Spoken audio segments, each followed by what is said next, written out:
Selamat datang di Jakarta Content Week 2022. Acara ini diselenggarakan oleh Yayasan 17.000 Pulau Imaji dan Frankfurter Buchmesse.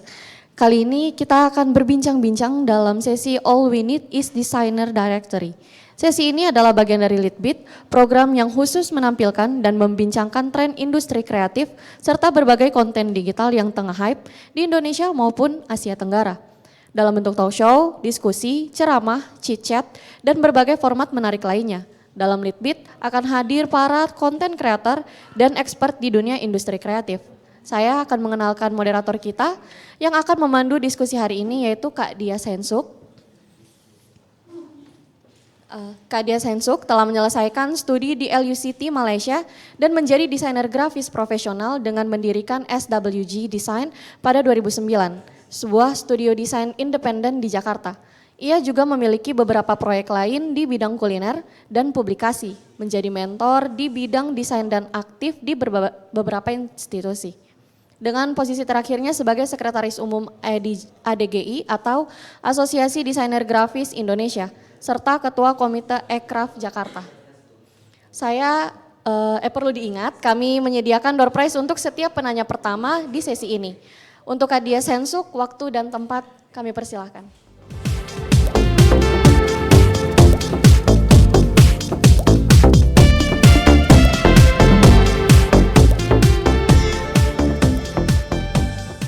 Selamat sore semua teman-teman yang hadir secara offline maupun online nanti di rumah masing-masing. Perkenalkan, nama saya Dia Sensuk, senang banget dapat bergabung di sesi All We Need is Designer Directory bersama saya. Tadi udah diperkenalkan sama mbaknya.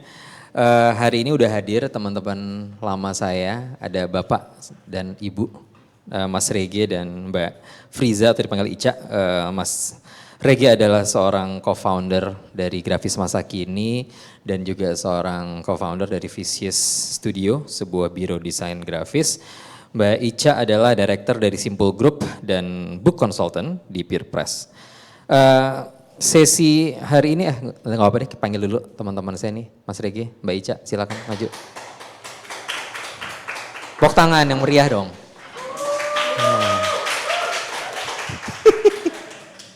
Gila ya. Ini orang-orang sulit nih diundang nih, jadinya oke lah gitu ya. Sebelum gue ceritain tentang apa sih sesi ini, coba gue mau kenalin Rege, kalau kurang atau kelebihan dimaafkan ya tolong ya. Mas Rege Indra Sudianto adalah desainer grafis yang tinggal di Jakarta, lulus dari jurusan DKV, Desain Komunikasi Visual di IKJ pada tahunnya titik ya tahunnya ya gitu ya. Tua soalnya dia. Ia turut mendirikan Vicious Studio, blog desain grafis masa kini dan DLD Report. Pengalamannya udah lebih dari 15 tahun, udah nanganin berbagai macam proyek, mulai dari nasional sampai internasional juga. Salah satu desain grafis terhebat lah ceritanya sekarang. 2015 Rege dinobatkan dan dapat mandat menjadi ketua ADGI, Asosiasi Desainer Grafis Indonesia, chapter Jakarta, dan kemudian terpilih menjadi ketua umum pada 2017. Kira-kira gitu ya, dan seorang bapak dari satu orang putri. Ya asik ya gitu ya. Nah baik, benar gak sih? Benar kan? Benar ya. Mbak Ica adalah salah satu pendiri dan direktur di Simple Group, sebuah agensi pencerita di Jakarta, Indonesia, yang juga menaungi Peer Press. Ini kayaknya terlalu simpel nih deskripsinya nih. Karena harusnya lebih sibuk dari itu. Latar belakangnya beragam. Pendidikannya sebenarnya di desain produk, Institut Teknologi dan Desain Pelayanan, Polidesain Politecnico di Milano. Ditambah dengan pengalamannya lebih dari 10 tahun dalam industri media dan penerbitan. Mbak Ica juga mendapatkan beasiswa Lembaga Pengelola Dana Pendidikan LPDP dari Kementerian Keuangan. Ia mengerjakan proyek desain serta penceritaan untuk berbagai klien termasuk UNICEF, UNDP, dan Pertamina Energi Mahakam. Nah, Mbak Ica percaya bahwa desain dan keahlian penulisan memiliki kesamaan dalam menciptakan perjalanan bagi para konsumen dan medianya. Luar biasa. Panjang ya. Panjang juga nih. Aduh, ini biografi terpanjang selama sesi gue. Luar biasa.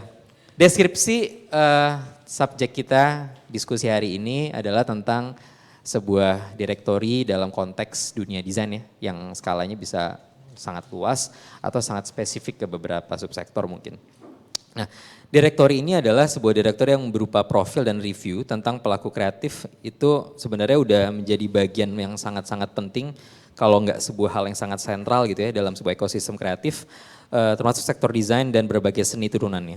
Selain berfungsi untuk menyusun perkembangan estetika desain dari masa ke masa, keberadaan direktori bisa jadi rujukan dalam merancang sebuah peta perjalanan ekosistem desain yang lebih selaras dengan karakteristik masyarakat di berbagai kota di Indonesia. Namun sayangnya kenyataan di hari ini adalah belum ada direktori yang memadai atau yang mungkin yang tepat guna untuk kita sebagai pelaku kali ya. Kalaupun ada sejumlah pihak yang secara independen melakukannya, itu pun nggak bersifat masif dan berkelanjutan atau terbatas pada preferensi estetika masing-masing saja. Nah, di sesi ini kita coba berdiskusi, menawarkan pemikiran, perspektif atau inisiatif dan upaya yang dilakukan teman-teman yang merasakan urgensinya bahwa hal ini adalah hal yang dibutuhkan. Kira-kira gitu. Nah, sebelum kita mulai diskusinya, gue mau minta Mas Rege sama Mbak Ica untuk memaparkan apa sih sebenarnya yang dikerjakan selama ini. Mas Rege di Grafis Masa Kini dan Mbak Ica di Simpul. Mungkin dari Mas Rege dulu berarti ya. Kita coba ya. Hai Ge. Oke, terima kasih Mas Dias atas perkenalannya. Mungkin bisa sambil cerita aja ya tentang apa yang kita lakuin. Mungkin baru sejak awal tahun ini ya baru dimulai lagi sih sebenarnya. Jadi kalau dibilang udah jadi media mungkin sekarang masih sedikit amatir, tapi kita mencoba sebisa mungkin ya untuk bisa punya konten yang cukup beragam untuk kebutuhan industri desain grafis. Ada di layar bisa membantu.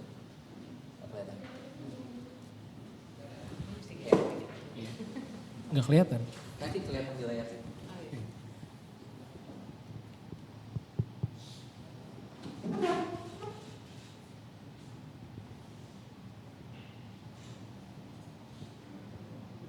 Daripada ngeliat muka lo kan, Iya. slide lo. Iya.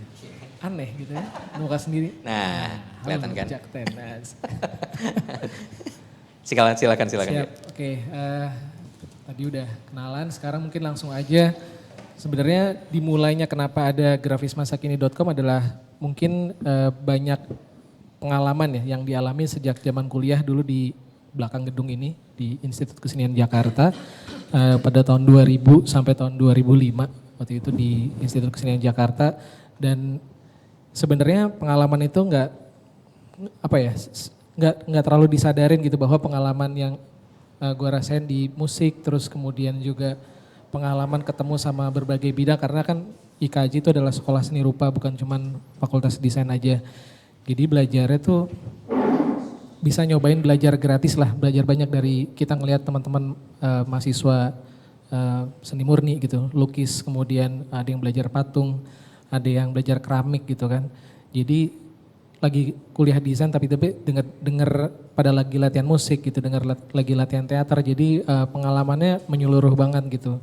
Terus bicara soal direktori juga sebenarnya waktu itu saya sebagai mahasiswa udah mulai mencari ya, mencari referensi dari mana sih sumber-sumber desain yang bisa didapat gitu. Mungkin kalau pengalaman seni dialamin bener-bener sendiri gitu di sekolah, tapi soal desain waktu itu masih banyak, rata-rata adalah majalah, terus kemudian buku-buku ya yang dipunya oleh kakak kelas. Waktu itu referensi internet nggak terlalu banyak. Mungkin yang paling sering dilihat dulu adalah contohnya adalah IDN gitu, karena itu adalah sumber direktori desain yang cukup besar mungkin di Asia gitu.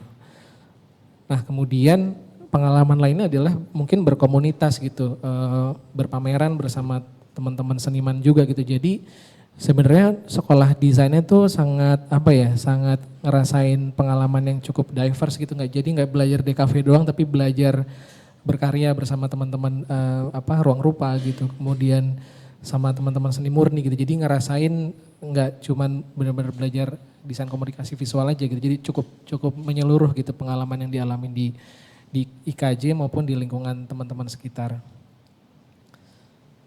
Nah mungkin juga pengalaman itu yang ngebuat ada rasa ketertarikan terhadap seni visual. Jadi nggak cuma desain, jadi ada dua hal yang bikin saya menjadi tertarik di industri kreatif, yaitu adalah graphic design dan juga tentang seni visual, yang akhirnya itu berpengaruh juga di pengalaman kerja pada tahun 2006-2008 desain-desain secara visual yang dialamin atau dikasih ya referensi sama tim di kantor ataupun atasan saya juga mengarahnya lebih ke desain-desain yang beririsan dengan seni visual juga. Contohnya adalah karya dari Onggarato Design gitu. Atau mungkin dari MM Paris gitu kan yang karyanya beririsan sama tipografi, ilustrasi, kemudian eksperimen dari seni cetak juga gitu. Jadi pengalaman-pengalaman ini yang ngebuat saya tertarik berbagai hal yang terkait sebenarnya lebih diverse ya, jadi nggak fokus di desain tapi malah mengarah ke visual art gitu. Nah akhirnya pengalaman ini semakin di visual art juga semakin ditekuni ketika berkawan dengan teman-teman yang memang udah eksis di bidangnya, contohnya sama Darbuats waktu itu ketika saya bekerja di Ogilvy and Mather Indonesia dikenalkan sama seni graffiti gitu kan, kemudian belajar mural bareng sama dia gitu, kemudian berdiskusi soal karya gitu kan, dan juga waktu itu ngeliat referensi dia ngebuat direktori namanya tembokbomber.com gitu. Tembok Bomber Ya ya? Tembok Bomber itu dibikin sama Darbuats dan kawan-kawan graffiti artis. Di era itu 2008 lagi rame-ramenya gitu. Jadi semua orang yang memang punya ketertarikan di graffiti dan street art pasti bukunya Tembok Bomber gitu. Nah itu juga yang sebenarnya jadi jadi ngeliat wah ini ada nih seni gitu kan, direktori. Terus ngelihat juga udah mulai tuh di zaman kerja tuh udah ngelihat internet kan. Banyak banget tentang direktori yang berkaitan dengan visual art gitu. Masih banyak blogspot waktu itu tapi ya? Banyak blogspot gitu dan iya benar blogspot banyak banget. Terus juga blog ya forum gitu ya banyak banget waktu itu kan. Ada dulu ada namanya godot.com yang Indonesia kalau ingat mungkin itu sampai 2007 masih ada tuh kalau nggak salah godot.com. Terus pindah ke kantor-kantor berikutnya di Mullenlow baru mulai secara industri pekerjaan di bidang desain grafis dan advertising tuh baru bener-bener kenal gitu kan. Nah di situ baru saya ngelihat kayak ternyata sebuah proyek yang gede itu membutuhkan banyak talent gitu. Mungkin juga dalam satu proyek dibutuhkan visual artist, dibutuhkan motion graphic artist, dibutuhkan fotografer yang mempunyai kemampuan spesifik gitu ya. Atau mungkin bisa jadi seorang seniman instalasi gitu. Nah itu dialamin waktu kerja di Mullenlow dari proyek-proyek yang mungkin berkaitan dengan activation. Di situ saya mencoba untuk berkolaborasi dengan banyak orang gitu. Nah akhirnya ketemu orang-orang yang kerjanya benar-benar di belakang layar yang punya kemampuan sangat baik gitu, entah ilustrator gitu kan atau motion artist, tapi nggak ada dia menuliskan sesuatu ya tentang dirinya gitu ataupun sumber-sumber yang bagus gitu yang membahas soal karya-karyanya tuh mempublikasi berarti ya? Publikasinya masih sedikit ya, walaupun waktu itu udah ada Behance sebenarnya udah ada juga, tapi rasanya tenggelam ya Behance dengan karya-karya yang dari luar negeri gitu. Jadi si desainer-desainernya nggak terlalu kelihatan. Nah, akhirnya waktu itu kayak inisiatifnya di sini bareng sama temen gitu kan. Waktu itu juga aku juga masih sering berkarya lah di visual art gitu, sering submit karya, sering kirim karya untuk pameran. Nah akhirnya sama teman-teman kayak mikir di kantor kita bikin aja yuk sesuatu gitu, nge-highlight teman-teman sendiri aja yang di sini punya karya kita publish di sini gitu kan. Ya itu akhirnya baru lahir Grafis Masa Kini gitu. Jadi awalnya memang intensi yang sangat sederhana untuk ngasih ruang sih, sebenarnya belum jadi media juga ya. Maksudnya bener-bener ngasih ruang buat teman-teman sekitar aja yang kerja di kantor atau teman yang kenal di agensi lain, mau nggak karya lo gue masukin di sini. Bahkan itu minta request, mau dong portfolio lo gitu, kirimin ke email gitu, nanti gue tulis ya gitu, yang menurut gue bagus gue tulis sepengetahuan gue gitu kan tentang karyanya. Nah akhirnya lama-lama nggak berasa kontennya banyak tau gitu, udah bertahun-tahun gitu banyak banget sampai mungkin tahun 2000 terakhir tuh nulis tahun 2015 ya, 2015-2016 lah masih nulis tuh, yes gitu. Jadi cukup lama jalannya 5 tahun lebih jalanin Garis Masak ini dengan memang benar-benar independen gitu. Yang nulis juga waktu itu cuman berdua, ada namanya Sinta sama gue sama satu lagi sebenarnya Budi, salah satu foundernya juga, tapi Budi udah sibuk di agency, di salah satu agency under FAB Group, akhirnya ini nggak pernah ada yang ngurusin lagi gitu. Nah lama-lama tenggelam juga gitu, kayaknya tantangan yang emang paling sulit itu adalah sebenarnya masalah konsistensi gitu untuk dalam sebuah media gitu ya, menulis gitu benar-benar konsisten, terus waktu itu juga banyak banget undangan-undangan dari berbagai event ataupun komunitas gitu yang menyelenggarakan acara untuk mengundang kita untuk membahas karya-karya ataupun event-event mereka gitu. Tapi akhirnya kitanya sendiri karena geraknya sendiri saya juga ngejalanin studio desain sampai sekarang jadi nggak kepegang gitu. Padahal prestasinya juga waktu itu juga cukup udah lumayan ya dari sekedar iseng-iseng itu sampai community di Eropa Timur di Beograd itu mengundang kita, ada 6 desainer dan seniman waktu itu diundang ke sana untuk berpameran didukung oleh pemerintah Indonesia di sana gitu. Jadi kita kerjasama antara komunitas di sana dibantu pemerintah Indonesia yang di sana, dubes di sana, kita pameran di sana ya. Sayangnya yang berangkat itu cuman saya sendiri, itu juga dibiayain oleh pemerintah Indonesia gitu. Tapi bagusnya adalah saya jadi belajar karena mereka bilang di luar negeri itu jarang banget Indonesia mau memamerkan karya-karya yang sifatnya desain grafis gitu. Dan mereka di sana pun di Beograd ketemu ya banyak ada orang dari Jerman, dari London gitu, dari Berlin. Mereka ngerasa saya susah nih mencari konten kalian, Southeast Asia itu susah banget gitu. Padahal mereka kayaknya tahu kita punya potensi yang bagus. Tapi susah dan mereka kayak pas dapat ada Grafis Masak ini mereka ngerasa ini bersyukur gitu. Oh ternyata kalian eksis gitu punya ini dan ini sangat bermanfaat buat mereka juga. Nah setelah dari itu sebenarnya banyak banget tawaran-tawaran yang sifatnya kolaborasi ya, kerjasama, pameran di beberapa negara di Eropa. Tapi sayangnya udah gak kepegang lagi gitu ya, karena udah sibuk dengan studio, kantor itu udah kayak wah gila ini gak ada yang ngurus ini bener-bener gitu kan. Nah akhirnya di 2022 udah lama tuh udah fast forwardnya berarti 7 tahun tuh ya hampir. 7 tahun ya kayaknya udah bener-bener nulis terakhir gue 2017 ya 2016 2017 udah. Terus habis itu 2022 tapi website gak pernah dimatiin ya, tetap nyala terus gitu. Cuman archive-nya udah lama gitu. Nah akhirnya di 2022 berdasarkan diskusi juga sama teman-teman di kantor, justru teman-teman kantor sendiri yang kayak ini jalanin aja mas gitu. Dan teman-teman juga teman-teman di sekitaran juga bilang ini potensial karena sampai sekarang pun kondisinya masih sama ternyata gitu. Yeah. Masih seperti yang tadi Mas Dias bilang, memang dirasa masih kurang ada beberapa media tapi yang benar-benar fokus ngebahas tentang proses ataupun keunikan dari orang-orang kreatif ataupun studi desain ya gitu ataupun seniman itu masih nggak ada sih. Malahan justru media luar ya, yang di luar malah yang ngebahas kita gitu.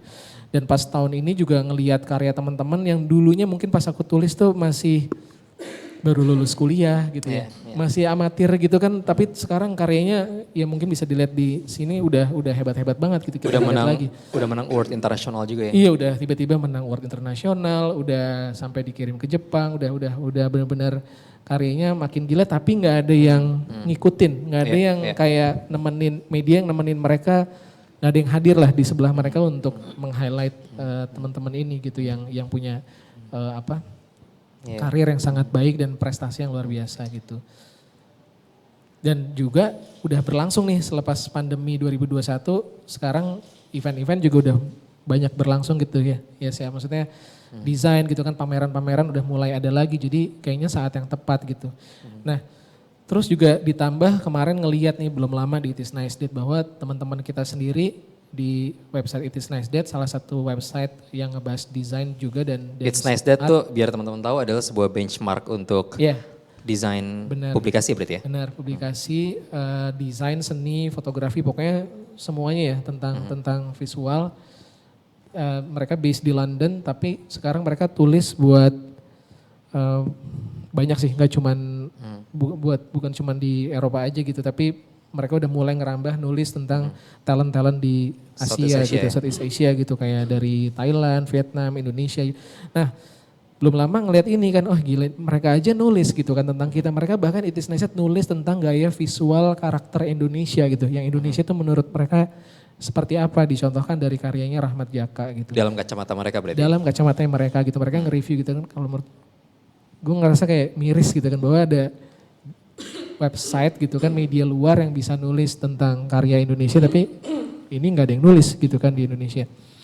Yang lebih mirisnya lagi karya 77 HUT RI dibahas gitu kan, karya salah satu desainer di Indonesia, Yowu Studio Work, itu dibahas oleh mereka gitu. Sebelum media-media di Indonesia ngebahas, It Is Nice malah udah colongan duluan ngebahas karyanya Iyo. Mungkin di Indonesia mereka merayakannya sebagai satu hari kemerdekaan, tapi nggak melihat sebagai sebuah proses kreatif juga ya? Betul, betul. Nah ini, tapi mereka bahkan postingnya itu benar-benar di Agustus juga gitu ya. Maksudnya benar-benar mendekati di tanggal 17 Agustus waktu itu. Jadi kayak memang momennya tepat, tapi mereka yang bawa ke dunia gitu tentang karya Indonesia. Dan saya rasa ini jadi kayak, wah ini emang kita harus punya gitu kan. Yeah. Paling enggak walaupun kita nulis ulang lagi, yuk nggak apa-apa deh, tapi kita dari sisi kita punya gitu media yang ngebahas karya-karya teman-teman di sini gitu. Itu mereka postingnya pas 17 Agustus langsung? Nah makanya kan. Iya. Luar biasa. Iya, untungnya Grafis Masa Kini nulis juga ya. Iya. Untungnya. Nah jadi gitu ya, maksudnya kita sempat ngalamin pasang surut dan akhirnya kita coba lagi, pengennya sih komitmen gitu, kita sekarang udah mulai ngebentuk tim juga gitu walaupun timnya masih kecil. Yeah. Ada tim yang memang khusus untuk ngerjain di video, ada yang memang nulis gitu kan, ada yang mungkin kita bisa sebagai jurnalis dikirim untuk kalau ada event-event yang mereka memang kerjasama dengan kita. Jadi intinya sekarang memang dijalanin secara serius, yang dulunya mungkin cuman ya gue sendiri gitu nulis apa kan. Nah ini sekarang ada 1 unit sekarang ya? Sekarang ada 1 unit walaupun timnya masih kecil juga gitu. Dan akhirnya kita juga rebranding lagi sih sebenarnya, secara identity dibikin oleh tim di studio di Visius. Art director adalah Mahdi Albert, salah satu desainer di Visius. Ini ada orangnya di sini nih. Orangnya dia. Topi hijau. Wah udah datang nih.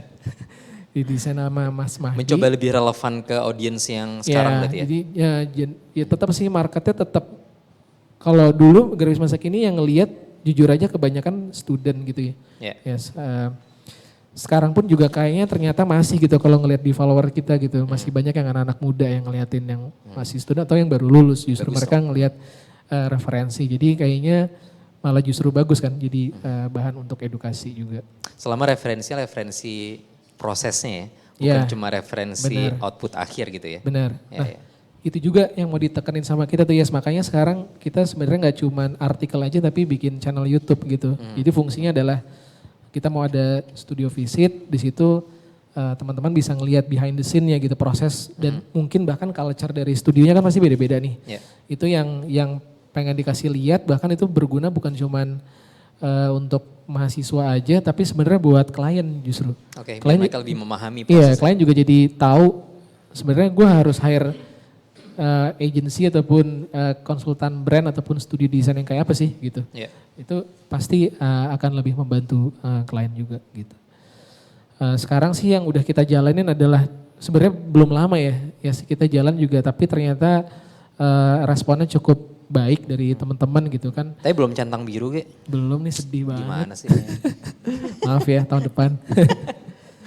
Terus sekarang juga lagi bikin websitenya, sekarang baru ada di IG. Harapannya sih nggak cuma artikel doang, tapi pengen ada konten-konten yang cukup dinamis ya, bisa ada lowongan kerja juga gitu kan. Sekarang itu salah satu kesulitan juga sih dari teman-teman. Jadi sering banget japri gitu ke gue mau dong di post gitu. Atau japri, maksudnya dari lo aja deh, lo posting aja di Instagram lo gitu kan.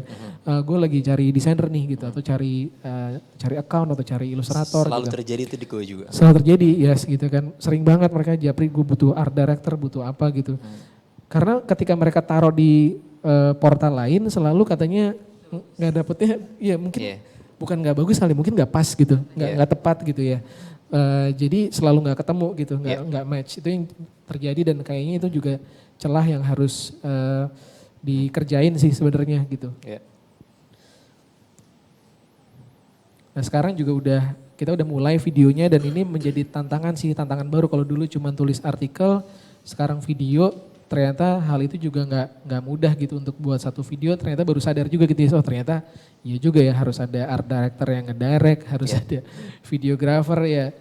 Akhirnya Level produksinya beda ya? level produksinya beda, jadi butuh tim, butuh kolaborasi. Nah itu juga yang menjadi sebenarnya tantangan membuat sebuah media kreatif ya desain. Karena bikinnya benar-benar ya karena kita media desain kreatif ya bikinnya sebisa mungkin harus proper gitu kan. Iya. Harus apa ya, harus bisa dilihat sebagai visual yang baik gitu kan. Nah itu yang tujuannya juga kita bikin channel yang harus proper gitu. Sekarang webnya juga masih kalau dibuka sekarang masih coming soon, jadi archiving yang lama itu udah sementara ditutup dulu. Kita akan coba launch mudah-mudahan sih sekitar Februari tahun depan ya. Februari tahun depan baru bisa launch. Kurang lebih nanti kayak gini sih isinya. Sebenarnya standar sih nggak jauh beda juga sama website yang sebelumnya gitu. Sistemnya masih seperti website untuk berita gitu kan. Tapi mungkin kontennya akan jadi lebih beragam dan lebih terstruktur gitu sebenarnya. Wow. Iya. Dan mudah-mudahan harapannya juga ke depannya bisa bikin jadi macam-macam nih, ada studio visit tadi kita udah ngelakuin gitu. Mungkin ada ini ekosistemnya berarti ya? Iya, mungkin kita bisa bikin talks juga atau bikin create produk kolaborasi sama seniman dan sebagainya. Tapi ini masih mimpi harapannya ke depannya gitu. Dan ini sekarang tim yang terlibat di kantor ada 5 orang, ada Ayu, Mas Daud. Daud juga sebenarnya salah satu founder dari Kamboja Press yang memang udah berkecimpung lama di dunia publikasi juga. Kemudian ada Kire penulisnya dan Mahdi dan Eugene sebagai desainer di grafis masa kini. Jadi sebenarnya tetap sih timnya kecil, tapi ternyata kerjaannya pas lagi jalan tuh cukup challenging banget. Dari nulis atau ada undangan kolaborasi kerjasama gitu ya sama event ataupun yang tadi ya konten-konten studio visit. Aku juga mungkin mau cerita apa yang udah kita kerjain lewat beberapa video pendek yang bisa ditonton sama teman-teman. Mungkin boleh diputar. Oke, kita coba ya.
Kami adalah pelaku kebudayaan, di mana apa yang kami rancang, apa yang kami buat akan menjadi produk budayaan di masa kini dan akan dilihat oleh masyarakat di masa depan. Saya Andi Rahmat dari Nusae.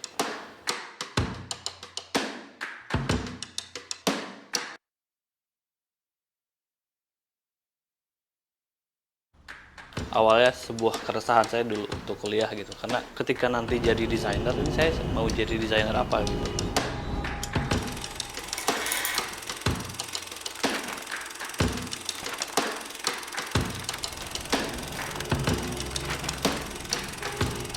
Saya Gumpita Rahayu dari Tokotype.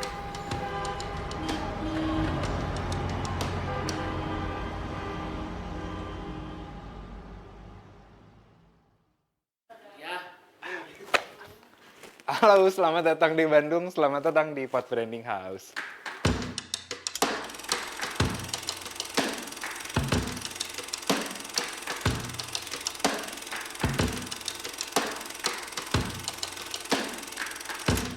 Branding mantap cuma di Pot.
Malah kerja di media dulu dan sekarang lebih banyak berkecimpung di dunia komunikasi sama penerbitan.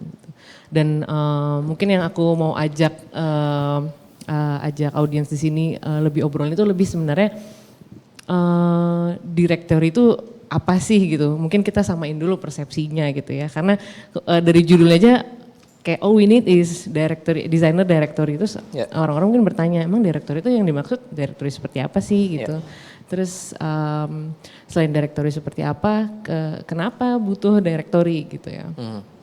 Nah jadi mungkin aku sampaikan di sini juga aku pengen ngajak flashback sedikit gitu yang namanya directory. Mungkin di masyarakat 90-an ke atas tahu banget nih benda namanya Yellow Pages ini ya. Ini directory kita bisa nemuin berbagai jenis bisnis, bahkan mungkin nomor telepon orang random juga kita bisa nemuin di situ. Dan ini yang dulu orang ketahui sebagai direktori. Kita kayaknya hampir seluruh rumah dulu punya direktori ini untuk bisa dibilang sebagai pegangan hidup ya. Karena Dan dulu sebagai orang senjata kalau maling datang juga sih. Iya ini benar juga, tebel banget. Anti peluru nih. Diupdate setiap tahun gitu. Cuma kayak di benak kita pokoknya kita tahu gitu. Oh kita kalau mau cari informasi, pokoknya telepon dan nomor telepon itu ada di Yellow Pages itu. Sebagai brand, si Yellow Pages ini udah punya, bisa dibilang punya authoritative voice lah gitu, udah punya branding tersendiri gitu dari zaman dulu. Sayangnya kita sekarang udah masuk ke dunia digital, buku tebel ini udah nggak ada gitu, tapi sekarang ada versi websitenya sih.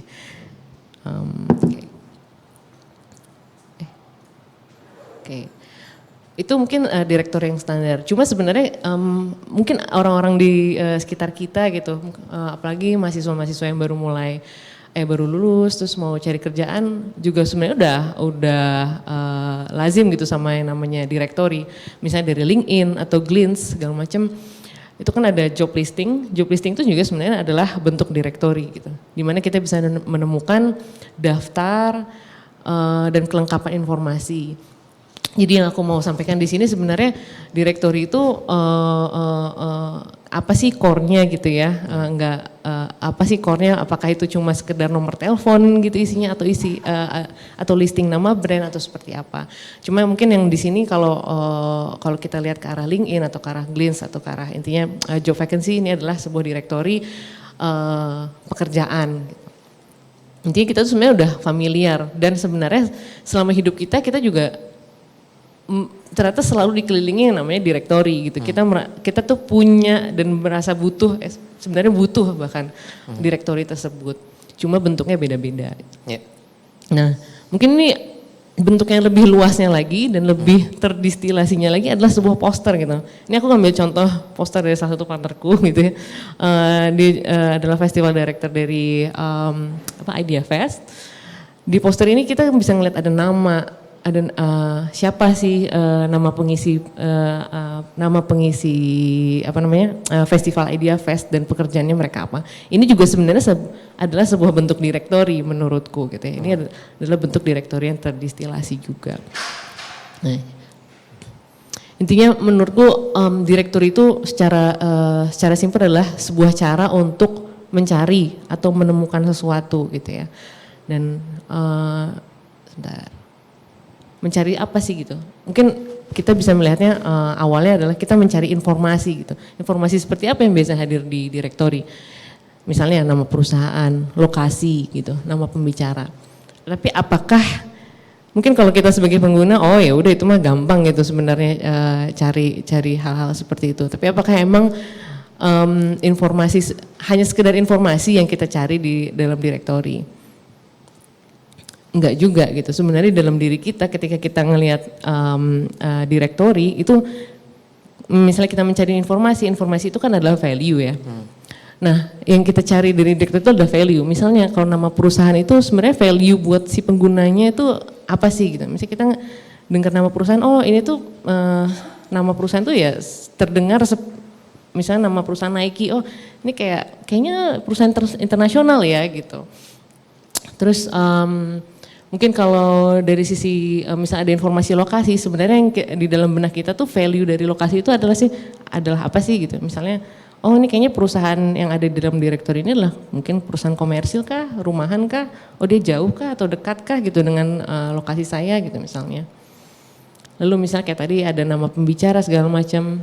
Nah ini juga bisa mencerminkan value dari si dari brandnya atau acaranya itu sendiri adalah sebenarnya dari segi skalanya atau targetnya gitu. Jadi sebenarnya informasi itu kan adalah value gitu buat kita. Jadi bukan sekedar informasi. Kadang-kadang jadi mungkin aku cerita sedikit. Jadi selama aku bekerja di penerbitan dan media, aku udah berkali-kali gitu sebenarnya mengerjakan direktori gitu, baik pas dulu kerja di L Decoration, terus sempat nerbitin direktori sampai sekarang gitu. Cuma mungkin banyak orang-orang yang mungkin belum bisa appreciate direktori itu manfaatnya apa gitu, karena dikiranya itu apa ya, udah informasi aja gitu. Padahal sebenarnya itu lebih dari sekedar informasi, itu adalah value yang ingin disampaikan ke perusahaan dan kamu juga bisa mendapatkan value dari yang disampaikan. Gitu.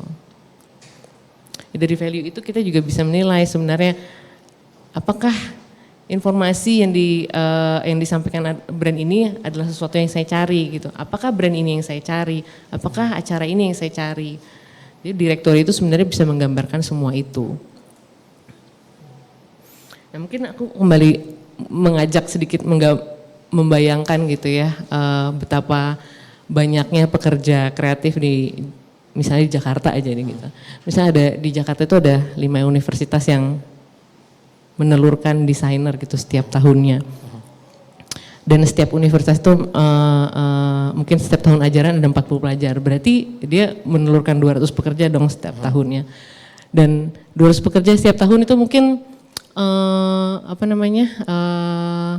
masa karirnya itu bisa panjang banget, 40 tahun gitu sampai dia benar-benar pensiun. Mungkin Bung Regi nanti sampai till death do us apart ya. Gitu udah gak akan sampai mati juga lo gak tetap akan di situ. Cuma intinya dari 200 pekerja itu selama 40 tahun itu berakumulasi terus, bakal banyak banget pekerja kreatif lainnya. Bisa jadi kalau 40 tahun kita hitung kasar aja ada 8.000 pekerja gitu selama satu generasi. misalnya satu, kalau Visius ada berapa tim desainernya? 10, 15. Oke, misalnya 10 sampai 15 ya skala desain studio di Indonesia gitu. Kita bagi 8.000 dibagi 10 pekerja gitu per perusahaan. Ada 800 perusahaan di Indonesia aja yang mempekerjakan 8.000 pekerja tadi. Misalnya gue sebagai pelaku gitu, gue mau mencari desain studio atau studio pokoknya servis kreatif lainnya, pusing dong nyari dari 800 yang mana nih yang gue harus cari. Nah karena itulah tadinya gue pikir direktori itu case-nya di situ gitu. Sebelum kita bisa menawarkan ke publik gitu, kenapa sih lu butuh direktori. Kita harus menawarkan dulu juga nih, desainer ini harus menawarkan ini loh case-nya begini, kenapa lu butuh direktori. Pusing kan lu kalau sebagai pembeli dari 800 gue harus mulai dari mana nih gitu. Ya pada umumnya orang ketika mencari apa ya servis kreatif, servis desain itu datang biasanya melalui rekomendasi teman dan juga kemudahan akses informasi si kreatif, misalnya kreatif studio atau misalnya desain studio itu bisa memberikan kemudahan akses informasi ke publik sebesar apa sih, semudah apa sih gitu. Nah 2 hal inilah yang menurut gue yang harus ada ditawarkan di sebuah direktori gitu. Jadi direktori itu menurut gue harus punya authoritative voice. Karena kita tuh harus untuk merekomendasikan sesuatu gitu. Biasanya kita percaya sama teman, karena teman itu adalah authoritative voice di scope kita gitu. Jadi untuk membuat sebuah direktori supaya direktori itu bisa dipercaya, menurut gue itu si direktur itu harus punya authoritative voice gitu ya. Dan juga tentunya harus mudah diakses. Sekarang mungkin udah gak relevan lagi untuk bisa cuma punya buku Yellow Pages. Hampir gak ada barrier gitu sekarang. Gak ada gitu. Tapi semakin terpecah gitu barrier, semakin terpecah channelnya. Ada YouTube, TikTok, Instagram segala macam. Apakah yang ketika kita bilang kemudahan akses informasi, artinya itu semua channelnya harus kita bisa masuki gitu. Mungkin sedikit flashback sedikit dulu. Ini adalah salah satu pekerjaan pertama, proyek pertama Simpul dalam bentuk direktori. Kita pernah bikin 100 plus gerai interior pilihan Jakarta dan 100 plus selected interior stores. Dua-duanya diterbitkan oleh Gramedia Pustaka Utama. Di sini ada Mbak Greti yang membantu penerbitannya. Kenapa waktu itu juga kita memutuskan untuk menerbitkan buku tentang toko-toko interior. Karena dulu Simpul sendiri, termasuk gue, itu adalah orang-orang media, L Decoration.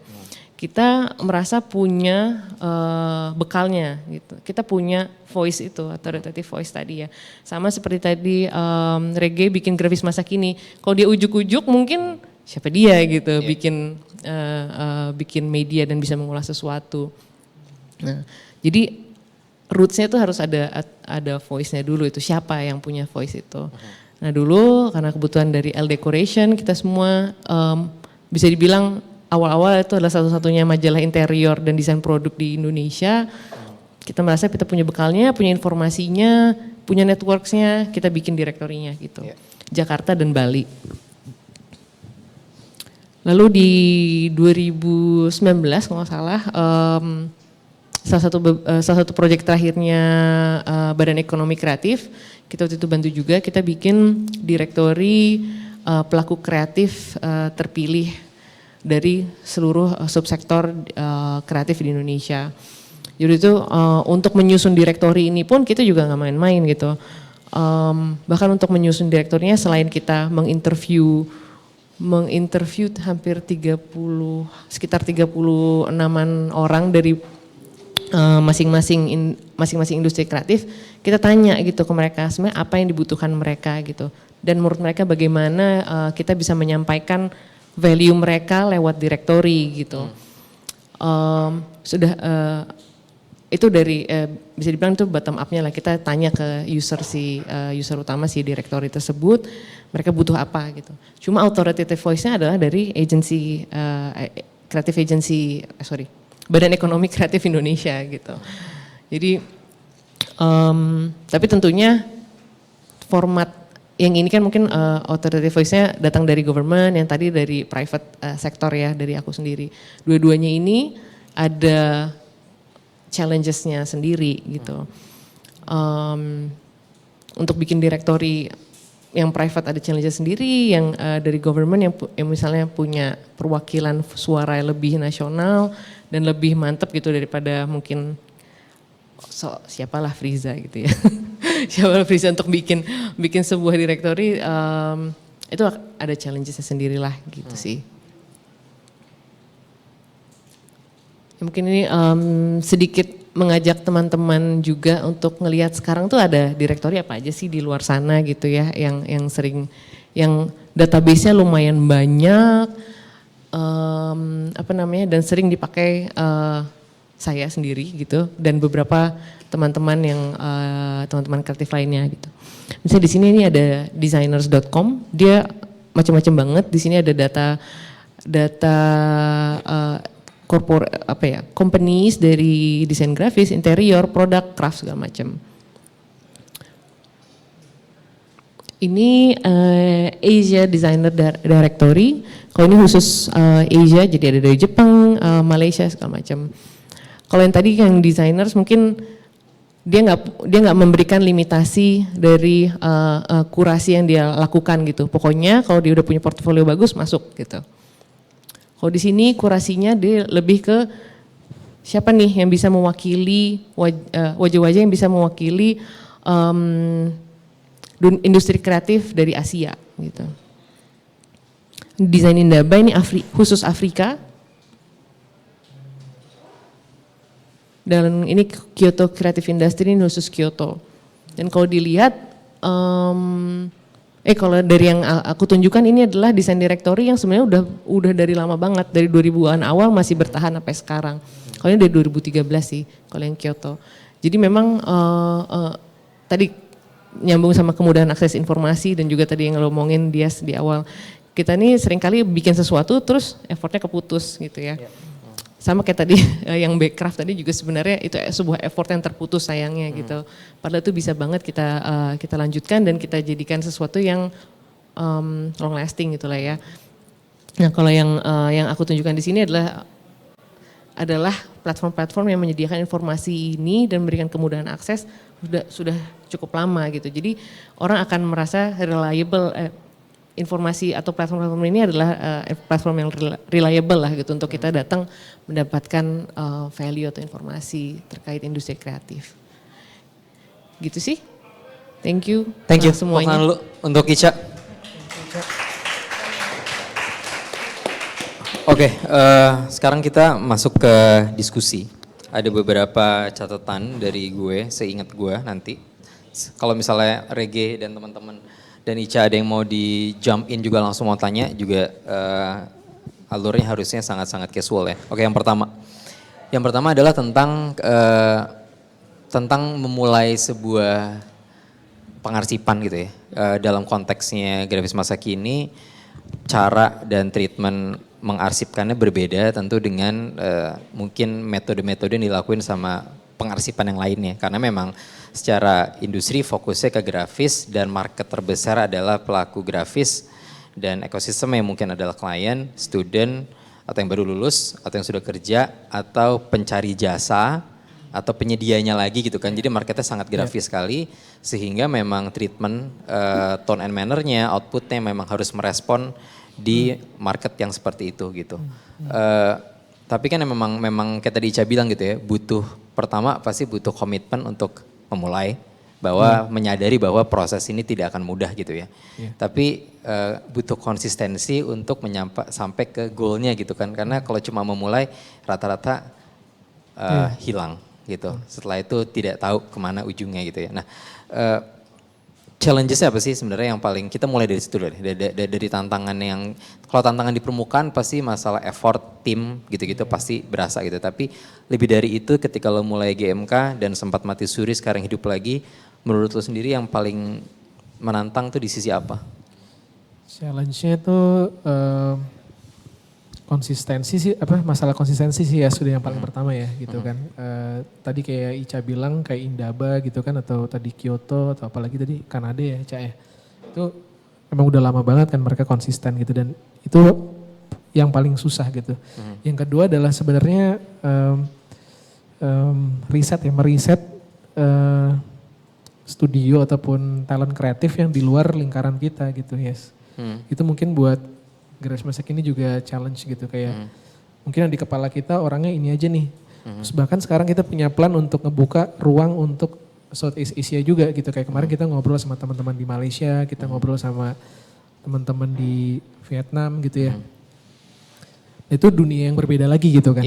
Gitu kan. Tapi itu challenge banget sih untuk itu jadi tantangan banget yang pastinya nggak mudah untuk kita tahu, jangankan di luar negeri gitu kan, tapi di Indonesia sendiri aja sebenarnya tadi Ica bilang tiap tahun ada yang lulus, bisa jadi jangan-jangan tiap tahun ada studio baru ya Ica. Ya kan orang baru lulus bikin studio mungkin aja yes gitu. Sekarang kan gitu kan.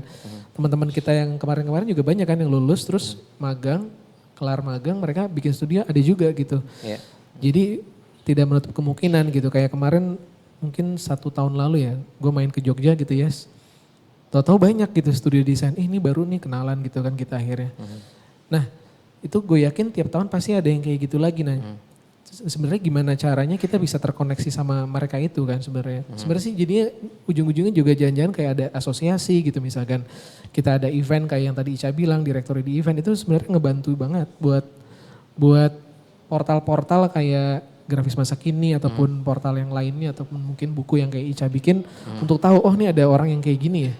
Atau kayak pameran-pameran gitu kan. Tapi kalau misalkan pameran gak ada, event gak ada, itu lumayan direkturnya juga lumayan susah gitu yes. Gitu maksudnya untuk nah kayaknya memang maksudnya selepas pandemi sekarang kita udah mulai banyak kegiatan lagi. Emang udah waktunya nih mumpung banyak kegiatan kita kumpulin talent-talentnya gitu untuk kita list, dan itu yang lagi kita lakuin gitu, kayak setahun ke depan kita lagi nge-list siapa aja nih, udah kita urutin.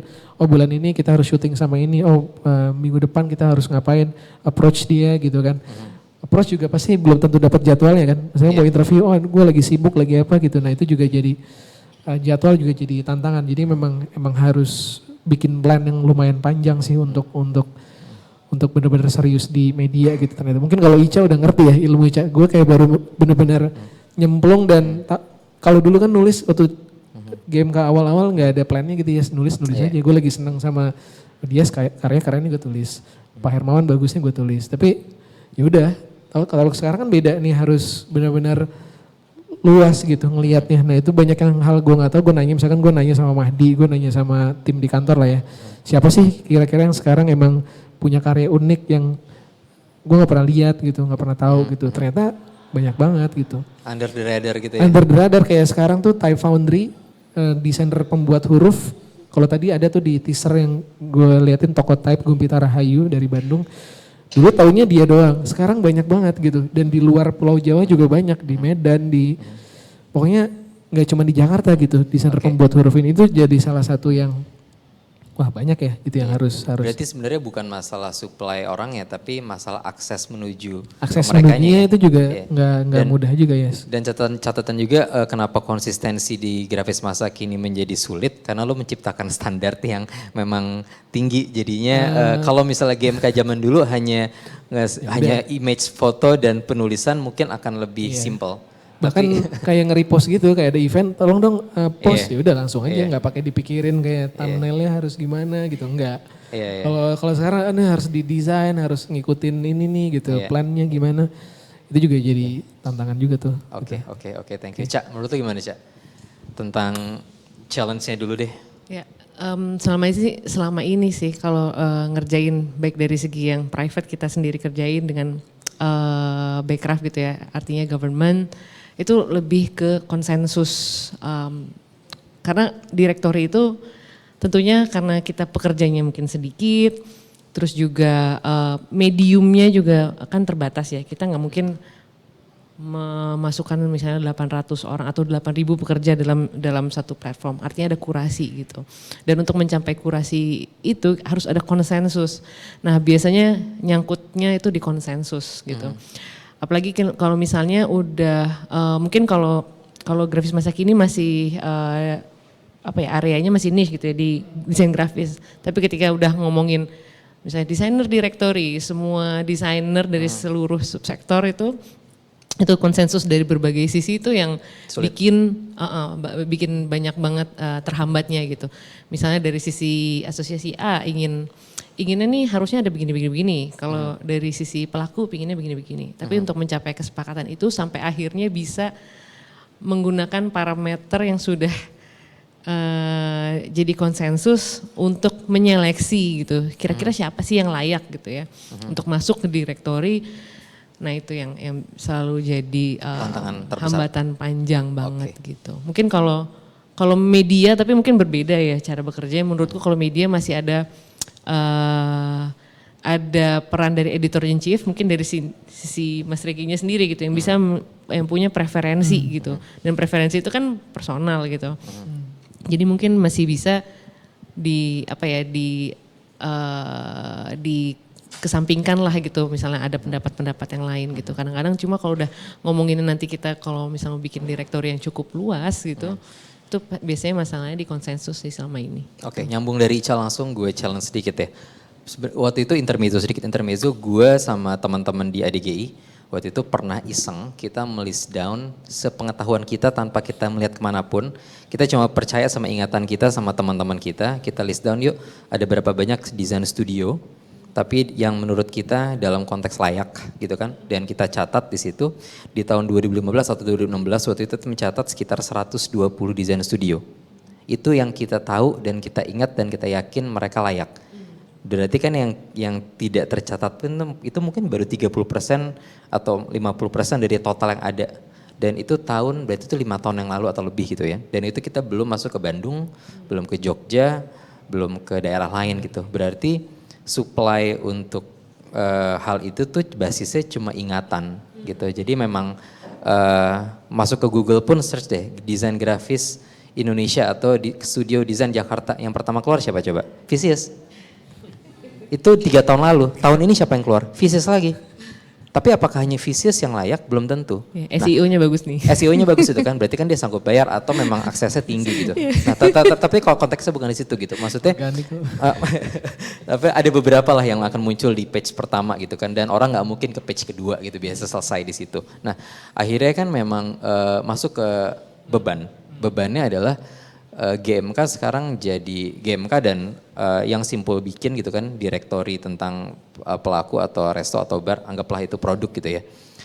Punya beban akan menjadi barometer gitu. Mau nggak mau, sekarang GMK, gue pribadi nggak melihat ada kompetitor yang punya level yang sama untuk ngomongin industri grafis gitu. Lo adalah front runner-nya di situ gitu. Sebagai barometer yang paling kelihatan sekarang, challenge-nya adalah gimana lo bisa meng-highlight, memfitur orang-orang yang memang kapasitasnya sesuai, yang bisa diserap oleh orang. Karena kan apa yang audience serap itu apa yang lo tampilkan kan sebenarnya. Nah jadi kan itu beban yang paling besar mungkin. Minimal itu yang gue pikirin sih. Benar gak sih kayak gitu? Atau lo ada cara sendiri untuk lo bisa ngkurasi, lo ngeliat potensinya apa nih biar gak dia doang atau emang gimana sih? Iya, ngerti sih maksudnya itu cukup sulit. Yang bisa kita lakukan adalah benar-benar nyari sih yes, riset, pantau, kepoin orang gitu. Jadi gak tau deh, industri media tuh emang kayaknya ngepoin orang ya. Bahkan di industri kreatif juga gitu. Jadi gue benar-benar mantau siapa nih kehidupan orang, desainer gitu, ngelihat dia nih siapa gitu kan. Karyanya di mana, pernah dibahas di mana, terus kemudian sekolah di mana kayak gitu. Gue bener-bener ngeliat-ngeliat. Jadi kalau setiap kita mau nulis kita ngeliatin dulu rekam jejaknya dia gitu ya, sampai mana sih. Selain yang emang udah punya nama gitu kan. Tapi yang selain daripada itu kita ngeliatin banget hal yang kayak gitu. Bahkan yang udah punya nama pun sampai sekarang kita pantau dia, misalkan oh nih dia lagi dalam posisi ini, oh dia lagi ada project baru. Bahkan project barunya belum rilis aja kita udah tahu yes kalau sekarang. Posisi jadi kita udah ngobrol sama dia, lo ke depan akan ada apa? Wah kita ke depan bakal mau ngerilis ini. Oke, gue interview lo ya gitu sebelum itu keluar gitu misalkan. Jadi kita udah ngobrol dulu kayak kasusnya waktu itu Synchronize Festival. Kita udah interview Jaka jauh sebelum Synchronize waktu itu berpromosi dan eventnya jalan gitu. Jadi kita udah sebelum itu gitu kita udah tahu kan gosipnya kita karena kita mantau dia gitu. Kita mantau dia, kita tahu dan kita ngeliatin terus gitu. Bahkan ke orang yang mungkin gue juga gak kenal gitu ya. Misalkan baru tahu baru siapa, maksudnya bukan deket ya, gak kenal gitu. Kita pantau dia lagi pameran apa, kita datengin, kita sapa gitu. Jadi kalau dulu tuh terbatasnya emang beneran sama yang kenal-kenal doang. Tapi kalau sekarang bener-bener kita japri satu-satu sih. Oke, tapi berarti di situ level itu lo menyadari bahwa lo menjadi barometer itu kan? Mau gak mau lo ngambil peran sebagai itu kan? Gak tahu sih jadi barometer. Karena kalau lo menyadari lo berperan sebagai itu berarti moral lo harus lebih, jadi ada batasan gitu. Sebenarnya barometer belum tahu nih karena yang berat itu adalah dari sisi sebagai media yang apa kan ada dua nih, ada desain grafis sama seni visual kan. Visual art tuh luas banget soalnya kan dan itu kalau jadi barometer kayaknya masih terlalu dini gitu loh ya. Oke. Kalau untuk ngomongin seni visual karena lingkupnya luas banget dan yang kita pahami tuh belum terlalu dalam gitu kan. Jadi Garis Masa Kini tuh irisannya sebenarnya kayak misalkan kita interview Eko Nugroho gitu kan. Yang kita lihat tuh dari sisi angle yang berbeda gitu. Misalkan gini, kok Eko Nugroho karyanya sangat graphic design banget ya. Dia punya studio, dia punya tim. Dia bahkan ketika mendesain jadi semacam art directornya kayak seperti yang dilakukan di studio design gitu. Terus dia bikin merchandise, terus kemudian dia bermain banyak dengan elemen tipografi. Persis kayak anak graphic design. Makanya kita highlight Eko gitu. Atau misalkan Agus Wage gitu. Kenapa karya visual itu selalu punya layout yang sangat apa ya bagus gitu kan bentuknya warnanya gitu kan karena kita tahu dia dulunya graphic designer gitu Agus Wage makanya kita interview dia gitu atau Vicky Tanzil gitu kan punya ilmu desain juga kan dia seorang fotografer tapi karyanya sangat grafis banget ya nah akhirnya kita berani mencoba sisi visual art itu di area yang banyak irisannya sama desain grafis gitu nah mungkin kita berani bermain sekarang kalau Grafis Masa Kini di situ tuh akhirnya gitu. Ya kan kayak motion, ilustrasi, akhirnya itu irisan-irisan graphic designer semua sebenarnya. Gitu. Itu sih mungkin gitu. Tapi kalau untuk lo tadi bilang supaya gimana kita orang yang gak itu-itu aja, kita sekarang udah lebih berani untuk japriin orang bener-bener satu-satu. Even approach mereka langsung ya. Iya sekelas Eko, sekelas Agus Wage kita bener-bener langsung tanya gitu kan, langsung sodorin. Todong DM ataupun kalau kita dapat rekomendasi dari siapa kita coba tanya email atau tanya langsung gitu. Oke. Kalau Ica gimana Ica ngeliatnya Ica tentang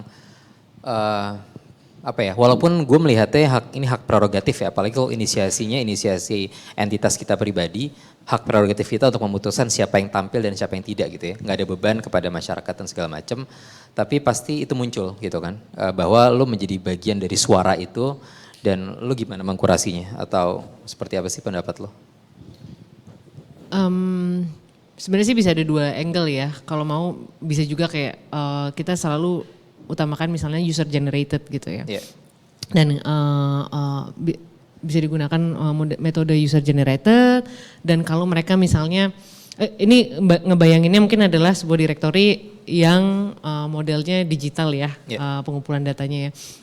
Misalnya user generated, mereka apakah bisa memenuhi semua kriteria yang kita tampilkan gitu. Tapi kembali lagi tadi, kalau dari sisi gue selama ini kriteria tadi nyangkutnya di situ kan. Nah, sejauh ini sih menurutku sebaiknya memang kalau misalnya kalau kita mau mengerjakan sendiri, ya udah berani aja dulu bersuara. Karena bagaimanapun juga orang akan melihat ke kita dan kita yang akan ngelit gitu suara itu datang kemana. Dan itu sebaiknya ketika ngelit harus apa ya harus terbuka juga dan berani dan bisa berkompromi ya karena sepanjang jalannya nanti akan berevolusi ini tadinya mungkin gue cuma mau sama yang kriterianya begini tapi habis itu seiring jalan kita menemukan opini-opini lain kitanya sendiri juga belajar kalau ada loh berbagai angle untuk melihat sesuatu gitu. Karena yang sulitnya di dunia kreatif ini kan nggak bisa segala sesuatunya dinilai sebagai melalui kuantitatif ya gitu. Sangat-sangat kualitatif dan sangat-sangat emosional gitu dalam penyampaian karyanya gitu, penyampaian kualitasnya. Nggak bisa kayak misalnya Visius sudah bikin 100 project masuk gitu. Enggak, bukan gitu kan. Jadi kualitas itu sangat-sangat susah dinilai gitu. Jadi tentunya jadinya banyak sekali unsur opinionnya gitu. Jadi menurutku jalanin aja, tapi harus terbuka juga sepanjang jalan sama opini-opini lain supaya bisa berevolusi juga sih gitu. Ya selama ini sih aku lihat kegagalan dalam membuat direktori itu justru karena kita mau mengkuantify segala sesuatu yang sifatnya kualitatif gitu. Misalnya kayak selama ini ya, kita mau oh ya pokoknya yang bisa masuk sini tuh yang udah harus punya ini. Nah gitu. itunya tuh apa gitu ya? Iya itu susah banget gitu. Mungkin bisa melihat, bisa menilai dalam satu wajah aja gitu jadinya gitu ya. Tapi nggak bisa secara menyeluruh gitu. Gitu. Misalnya kayak ternyata ada studio A yang karyanya sedikit tapi sangat-sangat meaningful gitu, sangat impactful kepada sosial. Tapi kalau misalnya kita nggak membuat kriteria yang bagus di awal itu jadinya nggak tembus, nggak bisa juga kan kayak gitu. Itu sih. Iya. Oke, berarti ada pertanggungjawabannya di level situ berarti ya? Iya, keterbukaannya gitu seiring jalan dalam membangun opininya gitu. Iya, ngerti sih, setuju gue. Iya. Ngomongin masalah, kayak tadi Ica bilang masalah impact gitu Ge. Maksud gue akhirnya ngomongin direktori ketika sekarang belum ada atau lagi diupayakan, berarti sebenarnya ini belum menjadi hal yang banyak gitu. Belum bisa diakses publik secara lebih masif gitu ya.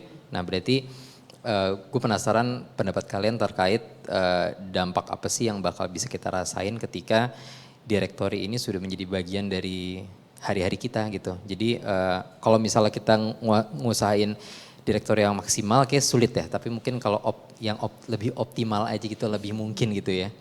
Menurut lo dampaknya bakal gimana sih Ge? Minimal di industri yang kita jalanin sekarang di grafis gitu. Ketika kita memiliki direktori desain yang betul-betul relevan dan sesuai gitu sama kebutuhan industri kita.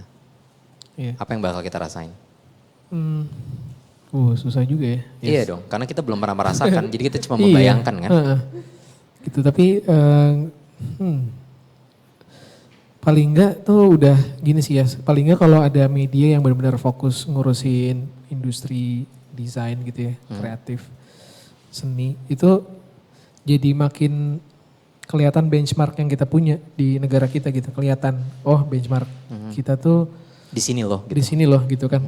Dan orang luar tuh lebih gampang kenalin kita juga dan itu jadi gate ya, pagar buat orang luar tuh bisa ke dalam atau kitanya yang keluar justru gitu. Itu sih yang lebih penting. Gue lihat juga soalnya It Is Nice That gitu ataupun media-media lain ya banyak tadi yang kayak Ica bilang itu kan mereka jadi gate ya buat kita untuk belajar tuh. Jadi ada di Indaba tuh yang presentasi kan bagus-bagus banget ya. Gue sering belajar di YouTube, gue ngeliatin gitu. Dan buat desainer mereka juga bagus kan. Mereka jadi ke-expose gitu, keluar gitu. Dan kayaknya harus kalau emang kita menuju yang kita mau jadi negara maju gitu ya. Cita-citanya ya harus kebuka gitu. Kalau kayak yang lo bilang lah global citizen gitu kan harus kepapar keluar gitu. Itu juga sebenarnya cita-cita grafis masa kini dulu waktu awal nulis diusahain terus tulisan di website tuh pakai bahasa Inggris gitu. Jadi orang luar paham gitu. Nah sekarang juga mungkin dimulai dari start bahasa Indonesia yang di Instagram tapi kita niat di website mau ada 2 bahasa gitu ya supaya orang-orang juga memahami lah konten yang kita punya tuh kayak gimana. Dan emang udah pantas juga sih talent-talent kita tuh untuk bisa nggak cuman di kandang aja nih gitu. Berani. Apa jangan-jangan kita masih under the radar di Asia atau Asia Tenggara lah. Mungkin itu Asia Tenggara beberapa tahun ke belakang mulai banyak kolaborasi langsung atau diundang gitu kan. Tapi kalau kita ngeliat ke belakang banget desain grafis Indonesia sebenarnya masih belum terdengar banget gaungnya. Apa gara-gara publikasi desain kita memang sangat-sangat kurang? Itu ya publikasinya nggak ada. Kan yang waktu kita pameran di luar itu mereka bilang kita nggak tahu referensi nyarinya gimana kalau dari Indonesia gitu. Mungkin mereka cari di sosial media juga nggak nemu sulit juga gitu kan. Dan mereka ternyata pengen tahu gitu. Pasti. Pengen tahu banget. Mereka pengen belajar juga gitu kan. Pengalaman juga di Visis juga gitu ya, bahwa student-student dari Eropa tuh kayak dari Prancis ataupun negara-negara lain, mereka udah ditugaskan oleh guru-gurunya untuk belajar ke Southeast Asia, disebar, diongkosin bahkan. Iya. Ada yang belajar ke India, ada yang belajar Ke ke Vietnam. Indonesia, ke Vietnam gitu kan. Jadi itu kayaknya juga berarti kan potensi gitu buat kita justru dibalik. Indonesia bisa ke sana, tapi gimana caranya ya kita kenalin dulu lewat direktori tadi, lewat yang buku-buku Ica bikin gitu kan. Atau konten-konten digital gitu kan, itu diperbanyak sih gitu. Sebenarnya sekarang udah banyak sih ya, tapi yang bener-bener fokus banget dan ngegali potensi-potensi orang-orangnya gitu kan. Itu yang memang sulit dan memang harus yang memahami benar gitu yang untuk bisa membuatnya gitu. Iya, setuju sih. Karena emang sebenarnya direktori yang baik juga mungkin itu juga leveling the playing field juga Cak ya. Sebenarnya itu juga jadi sarana untuk yang muda tapi berkualitas, punya nilai-nilai yang baik gitu, bisa bersanding berbarengan dengan dalam seniornya yang juga menawarkan hal yang sama gitu ya. Menurut Ica gimana terkait dampak Cak? Apa yang bisa kita rasakan ketika nanti harapannya kita punya iklim direktori yang baik gitu untuk industri? Mungkin kalau, tapi mau nyambung dikit tadi si Regi sih, karena emang karena kita nih sekarang di era sosial media gitu yang semuanya juga disampaikannya bite size gitu ya. Terus kita masing-masing desainer atau studio punya porto masing-masing, baik di Behance lah atau punya website sendiri gitu. Sebenarnya user sejatinya ini kan dari direktur ini adalah justru konsumennya si industri kreatif gitu. Nah si konsumen ini tentunya merasa kesulitan gitu ya untuk melihat melihat apa sih yang potensial gitu dari si negara yang tadinya tuh belum banyak informasinya gitu kayak Indonesia. Nah kalau adanya direktori yang apa ya yang fokus gitu terpusat yang semua informasinya ada di situ itu sangat-sangat membantu orang untuk tadi jadi pintu gitu ya jadi gitu karena saat ini ternyata di dunia yang aksesnya mudah informasi itu mudah diakses justru semakin sulit gitu untuk mengumpulkan sebenarnya apakah informasi yang gue dapatkan ini adalah memang yang paling bagus gitu. Misalnya apakah memang simpul yang paling bagus gitu terus nyari counter atau competitionnya yang mana ya gitu harus nyari lagi gitu itu kan itu sangat-sangat memperlambat proses si pembelinya ini pada akhirnya benar-benar convert jadi pembeli gitu menurut gue sih gitu. Jadi setidaknya dengan adanya direktori itu oke, kita si pelakunya ini nggak langsung beli. It's okay. Cuma setidaknya itu memperpendek gapnya lah dan mempercepat prosesnya gitu untuk mengenali dulu. Mungkin kalau selama ini juga kita banyak ngerjain sosial media atau branding, paling berat itu kan di tahap awareness gitu ya. Awareness kenalannya ini lama banget gini. Ini gimana caranya kita mempercepat proses kenalan itu sampai akhirnya convert jadi pembeli dan akhirnya jadi loyals gitu kan. Itu sih yang kadang-kadang orang nggak bisa menghargai value sekedar kenalan aja gitu. Padahal poin kenalan itu penting banget. Gitu. Nah di situ sih jadi benefitnya sebenarnya ya cukup subtle ya. Hanya memperpendek. Tapi ternyata hanyanya itu sangat penting gitu. Oke, thank you Cak. Terakhir adalah tentang rencana-rencana atau upaya-upaya ke depan kali ya. Mungkin bukan cuma GMK doang, tapi harusnya tuh kita kan share same field juga ya, maksudnya di grafis gitu ya terutama. Apa sih yang harusnya dilakuin sama teman-teman pelaku atau apa yang bakal GMK tawarin untuk menciptakan iklim yang lebih baik lagi untuk publikasi desain gitu? Atau direktori lebih spesifiknya lagi? Buat teman-teman gitu ya. Iya. Sebenarnya ini sering-sering pelaku desain gitu ya memamerkan portfolionya gitu. Nah sekarang tuh keseringan kan yang diangkat di media kadang-kadang orang yang udah mungkin followernya banyak gitu. Wah, ya memang sudah sering diangkat, jadi ngapain diangkat kan, lagi gitu. Lagi sering banget kan. Nah yang gue pelajarin dari media-media luar itu mereka pinter banget ngebaca potensi orang gitu. Bahkan pada saat gue misalkan ada media nih, media satu, terus gue buka dia nge-highlight ini gitu, bagus banget ya. Terus gue buka Behance-nya, gue buka Instagramnya si desainer ini. Biasa aja dia paparin portfolionya dan follower kayak cuman 200 gitu. Cuman 50 orang yang follow. Jadi tapi media ini udah duluan lihat potensi dia, keunikan dia gitu kan. Nah itu yang kejadian di media-media luar ngelihat potensi-potensi yang ada di Indonesia, mereka udah duluan gitu nge-highlight teman-teman kita. Nah kayaknya buat teman-teman desainer tuh emang harus ngasih lihat ya keunikan mereka gitu, punya ini sendiri lah, punya prinsip, punya personanya sendiri gitu. Ya tadi di beberapa trailernya Grafis Masa Kini ada tentang Nusai, ada tentang Tokotype, ada tentang Pot Branding House gitu. Itu semuanya tiga-tiganya sama dari Bandung gitu, kebetulan habis main dari Bandung, tapi tiga-tiganya punya prinsip dan punya metode kerja dan apa ya, treatment yang berbeda gitu. Jadi secara visual mereka semuanya punya karakter masing-masing. Nah kayaknya Itu itu yang harus ditunjukin sama teman-teman desainer gitu, kasih keunikannya dan itu yang akan kita angkat di media gitu, di Grafis Masa Kini pasti. Jadi itu juga jadi virus juga ya kalau semuanya menampilkan secara konsisten, mungkin yang lain juga ngikutin dan iklimnya jadi sehat banget ya. Benar. Oke. Kalau Ica gimana Cak ngeliatnya Cak? Tentang upaya-upaya ke depan, apa yang Simpul mau lakuin atau mau ngajak teman-teman untuk lebih seperti apa sih terkait publikasi atau direktori di desain? Kalau dalam pembuatan publikasi gitu ya, apalagi sifatnya media tuh selama ini di Indonesia tuh rasanya itu sesuatu yang sangat-sangat berat memang. Itu harus berbasis kolaborasi banget gitu. Kalau enggak itu lebih masalah capitalnya sih ya, kalau gue lihat ya. Berat kan ya bikin YouTube. Berat banget gitu. Cuma mungkin yang pingin diajak justru lebih ke gimana sih kita semua ini bisa punya pandangan seperti Rege barusan gitu. Gimana kita bisa meniadakan opini kita terhadap hal-hal yang kuantitatif gitu, seperti followers gitu ya. Followers, like segala macam. Tapi kita bisa menilai kualitas dari misalnya pelaku kreatif atau pekerja kreatif lainnya dari memang ya karyanya gitu. Kadang-kadang kita tuh mulai masuk ke sebuah, let's say sebuah account portfolio, karena kita ngelihat followersnya duluan gitu, itu paling atas gitu kan.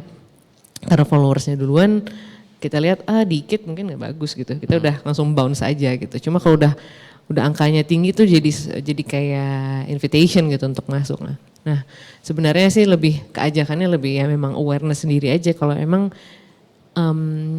kita kalau bisa kita dalam constant search gitu untuk sesuatu yang baru, mencari sesuatu yang baru gitu, bukan hanya berhenti di sesuatu yang emang udah lazim kita ketahuin aja. Nasi gue sayur asam kemarin diangetin lagi gitu ya. Iya sih. Oke, thank you Cak. Mungkin kita gue coba ada yang gue catat juga sih bahwa lebih dari sebuah data, direktur itu sebenarnya juga merupakan kampanye untuk menciptakan kesadaran dan pemahaman akan peran besar pelaku dengan seluruh basis pengetahuannya dan disiplin ilmunya dan bagaimana dampaknya terhadap sebuah kota. Jadi sebenarnya direktori perannya seharusnya sangat-sangat besar dan mungkin kesadaran akan hal itu yang mesti kita ciptain bareng-bareng kali ya. Oke, terima kasih banyak Ica, Rege. Thank you. Teman-teman atas nama Jakarta Content Week 2022. Gue mau ngucapin terima kasih atas partisipasi teman-teman yang hadir secara offline maupun yang online dalam program Lead Beat sesi All We Need is Designer Directory. Ikuti terus media sosial kami di Jakten, di @jakten untuk informasi update terbaru tentang Jakten 2022. Tetap sehat semuanya teman-teman, sampai jumpa dan sampai bertemu di Jakten berikutnya. Salam sehat semuanya. Terima kasih banyak.